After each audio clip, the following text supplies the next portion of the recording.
The difference between Section 508 and 504 of the Rehabilitation Act as it relates to private entities and website accessibility is that under Section 508, if 508 deals with contractors or vendors and the procurement process. So under 508, if you are a vendor, they're going to evaluate your product or service based on accessibility, and if your website is a part of that product or service, then your website is likely going to be required to be accessible, because Section 508 deals with information and communications technology, and electronic content is part of that, and so websites fall under electronic content.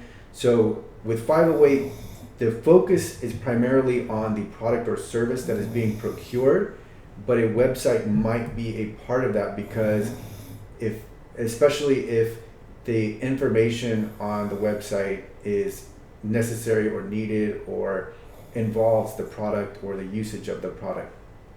So that's Section 508. And remember, with 508, it involves procurement. If you are a contractor, then you need to make your ICT accessible.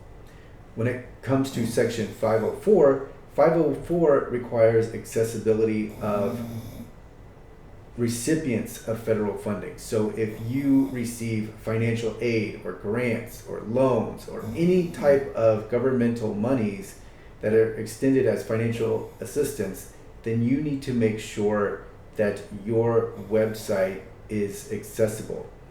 And the examples of entities that fall under Section 504. So think of universities or colleges, educational institutions, public or private schools, hospitals, nursing homes, mental health centers, nonprofit associations and organizations who receive federal funding are likely also affected here. So it doesn't mean that that each of these entities are required under Section 504, but if you receive federal funding, these are the types of entities that are likely to receive federal funding. So then Section 508.gov has explicitly stated that your website does need to be accessible.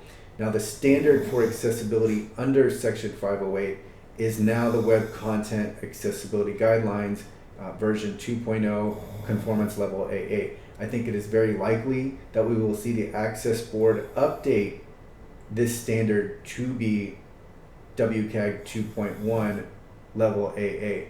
But for the time being, 2.0 AA is the standard. It won't harm your efforts at all if you go to 2.1, because 2.1 incorporates 2.0 but adds additional requirements or success criteria to 2.0. So it really just makes your accessibility that much better. There's no downside to that. There's no downside to becoming 2.1 AA conformant.